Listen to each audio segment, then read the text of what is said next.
नमस्ते। आज हम भारतीय इतिहास के एक बहुत ही अहम मोड़ पर बात करेंगे। मतलब वो घटना जिसने आजादी की लड़ाई की पूरी दिशा ही बदल दी। भारतीय राष्ट्रीय कांग्रेस का बनना और उसके वो शुरुआती साल। जी, ये वो संगठन है जो आगे चलकर स्वतंत्रता संग्राम का आप कह सकते हैं सबसे बड़ा मंच बना। हाँ, समझने की कोशिश करें कि भाई ये कांग्रेस आखिर बनी कैसे, क्या सोच थी इसके पीछे, और शुरू में इनके लक्ष्य क्या थे। सही कहा, क्योंकि देखिए कांग्रेस सिर्फ एक पॉलिटिकल पार्टी की तरह नहीं शुरू हुई थी। ये उस वक्त के जो पढ़े लिखे जागरूक भारतीय थे, उनकी आवाज बनने की एक कोशिश थी। याद कीजिए 1857 के विद्रोह के बाद माहौल बिल्कुल बदला हुआ था। ईस्ट इंडिया कंपनी का राज खत्म, सीधा ब्रिटिश क्राउन का शासन। हाँ, वो तो था ही। और अंग्रेज सरकार को भी कहीं ना कहीं लग रहा था कि भाई भारतीयों से बातचीत का, संवाद का कोई चैनल तो होना ही चाहिए। अच्छा। तो मतलब जमीन तैयार हो रही थी धीरे धीरे। हाँ। छोटे मोटे आंदोलन तो चल ही रहे हाँ, थे, बिल्कुल। लेकिन एक अखिल भारतीय मतलब पूरे भारत के लिए एक मंच हो, इसकी जरूरत शिद्दत से महसूस की जा रही थी। और तभी सीन में आते हैं एओ ह्यूम, एक रिटायर्ड अंग्रेज सिविल सर्वेंट। ये बात मुझे बड़ी दिलचस्प लगती है कि एक अंग्रेज ने इसमें इतनी बड़ी भूमिका निभाई। हाँ, और ह्यूम का जो रोल है उस पर देखिए काफी बहस भी होती है। उन्होंने वाकई पूरे भारत का दौरा किया, जो उस वक्त के बड़े नेता थे उनसे मिले, उनको जोड़ा, और फिर दिसंबर 1885 में बॉम्बे में पहली बैठक बुलवाई। अब एक थ्योरी है जिसे सेफ्टी वॉल्व थ्योरी कहते हैं, काफी मशहूर है। हाँ, सुना इसके बारे में। इसके हिसाब से ह्यूम और शायद उस वक्त के वाइसरॉय लॉर्ड डफरिन भी वो चाहते थे कि भारतीयों का जो गुस्सा है, खासतौर पर पढ़े लिखे तबके का, हाँ, उसे एक कंट्रोल तरीके से एक सुरक्षित निकास मिल जाए, ताकि वो अंदर ही अंदर उबलकर 1857 जैसा कोई बड़ा विस्फोट न कर दे। अच्छा, मतलब जैसे प्रेशर कुकर का सेफ्टी वॉल्व होता है कि स्टीम निकलती रहे और कुकर फटे नहीं। हाँ, कुछ वैसा ही समझ लीजिए। बाद में लाला लाजपत राय जैसे जो गरम दल के नेता थे, उन्होंने भी इस तरफ इशारा किया था, हालांकि उनका नजरिया थोड़ा अलग था। और विलियम वेडरबर्न ने ह्यूम की जो बायोग्राफी लिखी, उसमें भी इसका जिक्र मिलता है। लेकिन ये पूरी कहानी नहीं है ना? नहीं, बिल्कुल नहीं। ये बस एक पहलू है। तो दूसरा पहलू क्या है? दूसरा पहलू है लाइटनिंग कंडक्टर थ्योरी। ये नाम गोपाल कृष्ण गोखले ने दिया था। Lightning conductor? मतलब वो जो बिजली गिरने से बचाता है? हाँ। इसका क्या मतलब हुआ यहाँ? मतलब ये कि जो भारतीय नेता थे, वो खुद एक ऐसा राष्ट्रीय मंच बनाने के लिए उत्सुक थे जहां वो अपनी राजनीतिक, अपनी आर्थिक मांगे रख सकें।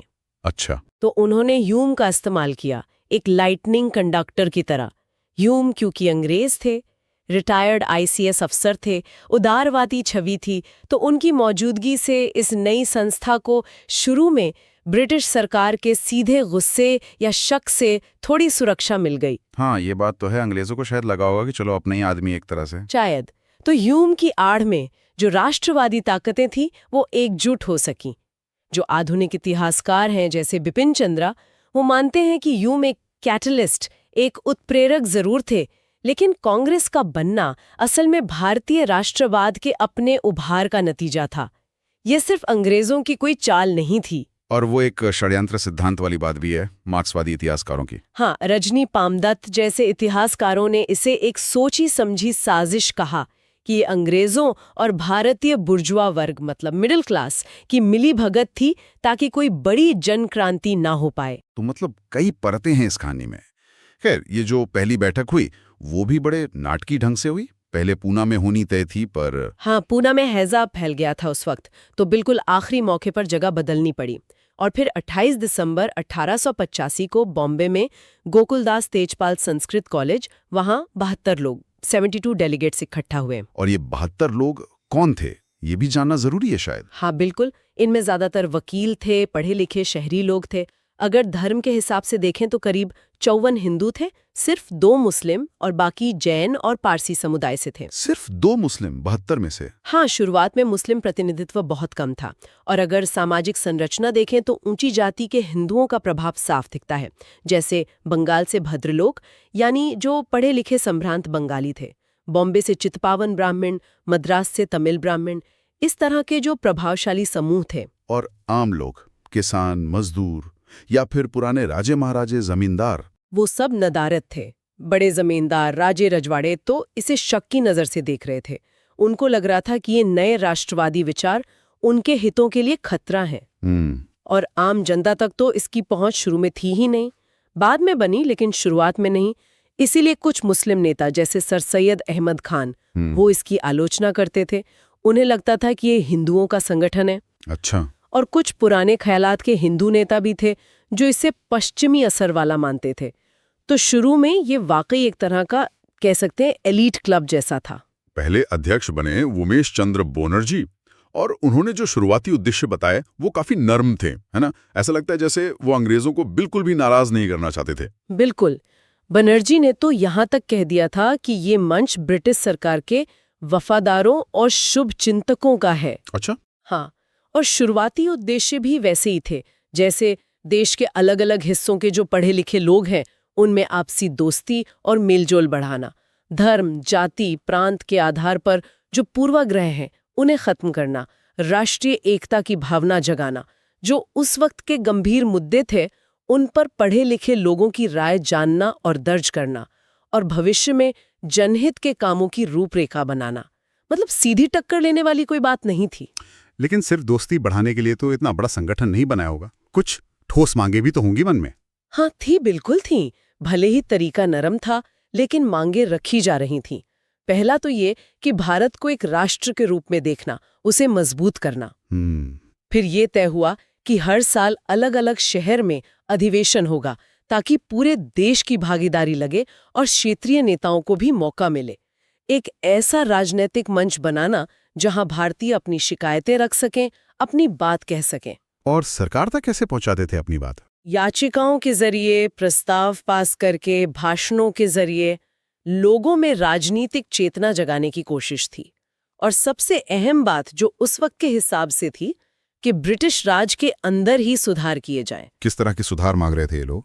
जैसे एडमिनिस्ट्रेशन में, प्रशासन में भारतीयों को ज्यादा मौके मिलें, जो सिविल सर्विसेज हैं उनका भारतीयकरण हो, यानी इंडियनाइजेशन ऑफ सर्विसेज। हाँ, फिर जो लेजिस्लेटिव काउंसिल्स थीं, विधान परिषदें, उनमें चुने हुए भारतीय प्रतिनिधियों को ज्यादा अधिकार मिले, उनकी संख्या बढ़े, टैक्स का बोझ कम हो, खासतौर पे नमक कर जिसका असर गरीबों पर सबसे ज्यादा पड़ता था। और वो आर्थिक मुद्दे, ड्रेन ऑफ वेल्थ वाली बात। हाँ, ये बहुत बड़ा मुद्दा था। दादा भाई नौरोजी ने इसे बहुत जोरदार तरीके से उठाया। क्या था ये ड्रेन ऑफ वेल्थ का सिद्धांत, थोड़ा समझाएंगी? देखिए, नौरोजी और आरसी दत्त जैसे नेताओं का कहना था कि अंग्रेजों की जो नीतियां हैं उनकी वजह से भारत का धन, भारत के संसाधन, कच्चा माल वो सब खिंचकर इंग्लैंड जा रहा है और बदले में भारत को उसका उचित मूल्य या फायदा नहीं मिल रहा। इससे भारत लगातार गरीब होता जा रहा है। ये थी धन की निकासी या ड्रेन ऑफ वेल्थ। 1901 का जो कलकत्ता अधिवेशन था उसमें तो बाकायदा इस पर प्रस्ताव पास हुआ। और कांग्रेस क्या चाहती थी इसके बदले? वो चाहते थे कि भारत में आधुनिक उद्योग लगें, देश का आर्थिक विकास हो, सरकारी नौकरियों में भारतीयों को बराबरी का मौका मिले। और नागरिक अधिकारों की भी बात हो रही थी, जैसे बोलने की आज़ादी, प्रेस की आज़ादी। हाँ बिल्कुल, freedom of speech, freedom of press, assembly करने का अधिकार, एसोसिएशन बनाने का अधिकार, ये सब मांगें भी उठ रही थीं।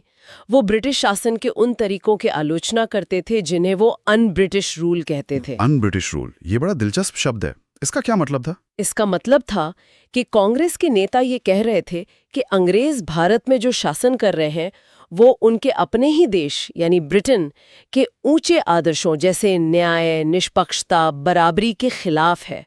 अच्छा। वो एक तरह से अंग्रेजों को ही उनका आईना दिखा रहे थे कि आप ब्रिटेन में तो लोगों को ये अधिकार देते हैं लेकिन यहाँ भारत में क्यों नहीं? ये दोहरा मापदंड क्यों? तो मतलब शुरुआत में कांग्रेस का तरीका था याचिकाएं देना, प्रस्ताव पास करना, बहस करना। काम करने का ढंग काफी लोकतांत्रिक था। हाँ, ये एक बहुत अच्छी बात थी उनके काम करने के तरीके में। हर साल अलग शहर में अधिवेशन होता था। अध्यक्ष भी कोशिश होती थी कि अलग अलग क्षेत्र से चुना जाए ताकि किसी एक गुट का दबदबा ना हो। बैठकों में बाकायदा बहस होती थी, मुद्दों पर चर्चा होती थी, कभी-कभी वोटिंग से फैसले भी लिए जाते थे।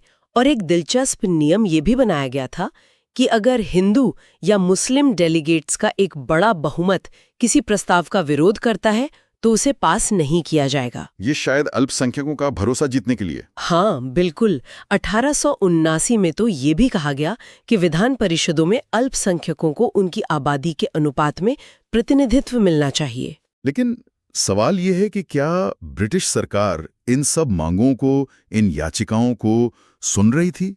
कोई असर हो रहा था? देखिए, शुरुआती सालों में तो बहुत ज्यादा असर नहीं हुआ। ब्रिटिश सरकार कांग्रेस को बहुत गंभीरता से नहीं ले रही थी। उनको लगता था कि ये मुट्ठी भर पढ़े लिखे शहरी लोगों की संस्था है, आम जनता से इसका कोई लेना देना नहीं है। तो फिर ये बदलाव कैसे आया? ये जो नरम दल वाली कांग्रेस थी, वो गरम कैसे हुई? शायद कुछ शुरुआती अधिवेशन इस सफर को समझने में मदद कर सकते हैं। सारे तो नहीं, पर कुछ खास। हाँ, बिल्कुल। पहले कुछ साल तो आप ये कह सकते हैं कि संगठन को मजबूत करने, अलग अलग इलाकों के नेताओं को जोड़ने में ही निकल गए। जैसे 1886 में कलकत्ता में दादा भाई नौरोजी अध्यक्ष बने, तब प्रांतीय कांग्रेस कमेटियां बनाने का फैसला हुआ। फिर 1887 में मद्रास में बदरुद्दीन तैयब जी पहले मुस्लिम अध्यक्ष बने। ये एक संदेश देने की कोशिश थी। फिर अगले ही साल 1888 में इलाहाबाद में जॉर्ज यूल पहले अंग्रेज अध्यक्ष बने। अच्छा, अंग्रेज भी अध्यक्ष बने? हाँ, जॉर्ज यूल और बाद में विलियम वेडरबर्न भी बने। ये शायद अपनी उदार छवि बनाने की कोशिश थी। फिर 1900 का दशक आते आते लग रहा है कि माहौल गर्म होने लगा था। हाँ, बिल्कुल। 1901 का कलकत्ता अधिवेशन, जिसके अध्यक्ष दिनशा वाचा थे, वहां गांधी जी पहली बार कांग्रेस के मंच पर दिखे थे और ड्रेन ऑफ वेल्थ वाला प्रस्ताव पास हुआ।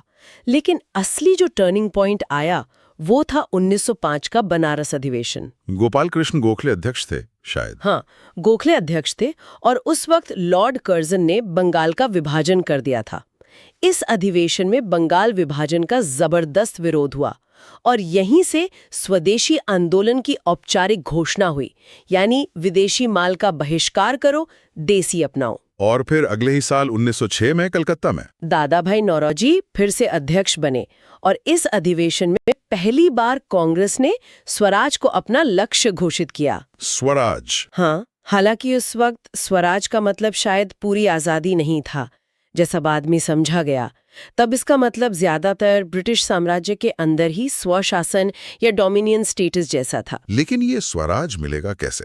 इसी सवाल पर शायद झगड़ा शुरू हुआ, नरम दल और गरम दल वाला। बिल्कुल। कांग्रेस के अंदर ही दो गुट बन गए थे। एक तरफ थे नरम दल वाले नेता जैसे गोखले, फिरोज मेहता, WC बनर्जी। ये लोग संवैधानिक तरीकों, याचिकाओं, प्रार्थना पत्रों में यकीन रखते थे। और दूसरी तरफ थे गरम दल वाले, बाल गंगाधर तिलक, लाला लाजपत राय, बिपिन चंद्र पाल, जिन्हें लाल बाल पाल की तिकड़ी भी कहते हैं। ये लोग ज्यादा उग्र तरीके अपनाना चाहते थे, जैसे बहिष्कार, स्वदेशी, निष्क्रिय प्रतिरोध, पैसिव रेजिस्टेंस। और ये टकराव खुलकर सामने आया 1907 के सूरत अधिवेशन में। हाँ, सूरत में तो हालत बहुत बिगड़ गई। रास बिहारी घोष अध्यक्ष चुने गए थे, लेकिन अधिवेशन में इतना हंगामा हुआ, बहस इतनी बड़ी कि मारपीट तक की नौबत आ गई। अधिवेशन को बीच में ही रोकना पड़ा। अरे! इसी को सूरत स्प्लिट या सूरत विभाजन कहते हैं। कांग्रेस दो हिस्सों में बट गई। नरम दल का कब्जा तो रहा संगठन पर, लेकिन गरम दल के बड़े नेता या तो जेल भेज दिए गए जैसे तिलक, या फिर सक्रिय राजनीति से हट गए। ये कांग्रेस के लिए एक बहुत बड़ा झटका था। लेकिन ये बंटवारा हमेशा तो नहीं रहा। सुना है बाद में ये लोग फिर एक हो गए। हाँ, काफी सालों बाद 1916 में लखनऊ अधिवेशन हुआ। अध्यक्ष थे अंबिका चरण मजूमदार। इस अधिवेशन में नरम दल और गरम दल फिर से एक हो गए। अच्छा, ये तो बड़ी बात थी। हाँ, और इसी अधिवेशन में एक और ऐतिहासिक समझौता हुआ कांग्रेस और मुस्लिम लीग के बीच। इसे लखनऊ पैक्ट कहते हैं। इसमें दोनों ने मिलकर अंग्रेजों के सामने कुछ मांगे रखी। ये उस वक्त हिंदू मुस्लिम एकता की एक बड़ी मिसाल मानी गई। हालांकि इसके कुछ दूरगामी परिणाम भी हुए, जिन पे शायद हम कभी और बात करें। और इसी दौर में गांधी जी भी भारत आ चुके थे और उनका प्रभाव बढ़ रहा था ना। जी हाँ, गांधी जी 1915 में दक्षिण अफ्रीका से लौटे थे। गोखले को वो अपना राजनीतिक गुरु मानते थे। धीरे धीरे गांधी जी कांग्रेस में सक्रिय हुए और फिर तो उन्होंने पूरी राजनीति का, स्वतंत्रता संग्राम का नक्शा ही बदल दिया। 1917 में एनी बेसेंट अध्यक्ष बनी। वो पहली महिला अध्यक्ष थी। हाँ, कांग्रेस की पहली महिला अध्यक्ष। फिर 1920 बहुत अहम साल रहा। कलकत्ता में एक विशेष सत्र हुआ लाला लाजपत राय की अध्यक्षता में, खासकर जलियांवाला बाग हत्याकांड और खिलाफत मुद्दे पर। और फिर नागपुर में रेगुलर सेशन हुआ C. विजय राघवाचार्य की अध्यक्षता में। इन्हीं अधिवेशनों में गांधी जी के असहयोग आंदोलन का प्रस्ताव पास हुआ। ये गांधी युग की, आप कह सकते हैं, औपचारिक शुरुआत थी। गांधी जी ने तो सिर्फ एक ही बार अध्यक्षता की थी ना कांग्रेस की। हाँ, सिर्फ एक बार 1924 में बेलगाम अधिवेशन में, लेकिन उनका प्रभाव किसी अध्यक्ष से कहीं ज्यादा था। वो कांग्रेस के एक तरह से मार्गदर्शक बन गए थे। और पहली भारतीय महिला अध्यक्ष? वो थी सरोजिनी नायडू 1925 में कानपुर अधिवेशन में। एनी बेसेंट आयरिश थी। फिर आया 1929 का लाहौर अधिवेशन। इसे तो एक मील का पत्थर मानते हैं। बिल्कुल। जवाहरलाल नेहरू अध्यक्ष थे और यहीं पर ऐतिहासिक पूर्ण स्वराज का प्रस्ताव पास हुआ। पूर्ण स्वराज यानी कंप्लीट इंडिपेंडेंस। हाँ, अब लक्ष्य ब्रिटिश राज के अंदर कोई रियायत पाना नहीं था, बल्कि पूरी आजादी हासिल करना था। और यहीं ये फैसला भी हुआ कि 26 जनवरी को हर साल स्वतंत्रता दिवस के रूप में मनाया जाएगा। इसलिए 26 जनवरी हमारे लिए इतना महत्वपूर्ण है। जी। फिर 1931 का कराची अधिवेशन भी बहुत महत्वपूर्ण है। सरदार वल्लभ भाई पटेल अध्यक्ष थे। इसमें क्या खास था? इसमें पहली बार मौलिक अधिकारों और राष्ट्रीय आर्थिक कार्यक्रम पर एक प्रस्ताव पास हुआ। ये एक तरह से आजाद भारत का संविधान कैसा होगा उसकी एक झलक थी। इसी अधिवेशन में गांधी इरविन समझौते को मंजूरी दी गई। और हाँ, भगत सिंह, सुखदेव, राजगुरु की फांसी के ठीक बाद ही अधिवेशन हुआ था, तो उनकी शहादत को सलाम किया गया, लेकिन साथ ही राजनीतिक हिंसा का समर्थन न करने की कांग्रेस की नीति को फिर से दोहराया गया। फिर सुभाष चंद्र बोस का भी दौर आया। हाँ, सुभाष बाबू 1938 में हरिपुरा अधिवेशन में अध्यक्ष बने। उनकी ही अध्यक्षता में राष्ट्रीय योजना समिति नेशनल प्लानिंग कमेटी बनी, जिसके चेयरमैन नेहरू थे। लेकिन अगले ही साल 1939 में जब वो गांधी जी के उम्मीदवार पट्टाभी सीतारामैया को हराकर दोबारा अध्यक्ष चुने गए। हाँ, वो बड़ा नाटकीय चुनाव था। बिल्कुल। लेकिन उसके बाद गांधी जी और कांग्रेस वर्किंग कमेटी के बाकी सदस्यों से उनके मतभेद इतने बढ़ गए कि उन्हें अध्यक्ष पद से इस्तीफा देना पड़ा। ये कांग्रेस के अंदर विचारधाराओं के टकराव का एक और बड़ा उदाहरण था। तो ये वाकई एक बहुत लंबा और उतार चढ़ाव भरा सफर रहा है। 72 लोगों से शुरुआत हुई, नर्म मांगों से लेकर पूर्ण स्वराज तक का लक्ष्य बना, याचिकाएं देने से लेकर बड़े बड़े जन आंदोलन करने तक। बिल्कुल सही। कांग्रेस कोई एक ठहरी हुई चीज नहीं रही। समय के साथ इसके लक्ष्य बदले, इसके काम करने के तरीके बदले, नेता बदले और धीरे धीरे ही सही इसका सामाजिक आधार भी फैला। हालांकि ये बात सही है कि आम जनता तक, गांव देहात तक इसकी गहरी पैठ बनने में काफी वक्त लगा। लेकिन हाँ, वो जो सेफ्टी वॉल वाली थ्योरी से शुरुआत हुई थी, वहां से चलकर ये संगठन आजादी की लड़ाई की सबसे बड़ी ताकत बन गया। तो इस पूरी बातचीत से एक सवाल मेरे मन में आ रहा है, जिसे शायद हम सोचने के लिए छोड़ सकते हैं। वो ये कि अगर कांग्रेस की स्थापना में एओ ह्यूम जैसे किसी अंग्रेज का हाथ ना होता, अगर ये पूरी तरह से शुरू से ही एक विशुद्ध भारतीय पहल होती, तो क्या कांग्रेस का रूप कुछ और होता? क्या उसके बनने का समय आगे पीछे होता? या फिर क्या ब्रिटिश सरकार का रवैया इसके प्रति शुरू से ही बहुत ज्यादा सख्त होता? ये वाकई सोचने वाली बात है। इतिहास में क्या होता अगर वाले सवालों का कोई सीधा जवाब तो होता नहीं, पर हाँ, ये हो सकता है कि ह्यूम की वजह से उसे शुरुआत में थोड़ी लेजिटिमेसी या एक तरह की ढाल मिली हो। लेकिन ये भी संभव है कि अगर ये पूरी तरह भारतीय पहल होती, तो शायद इसकी दिशा शुरू से ही थोड़ी ज्यादा रैडिकल, थोड़ी ज्यादा उग्र होती। कौन जाने। बिल्कुल। तो ये थी भारतीय राष्ट्रीय कांग्रेस के जन्म और उसके शुरुआती सालों की कहानी। कुछ दिलचस्प नजरिए और कुछ अहम पड़ाव।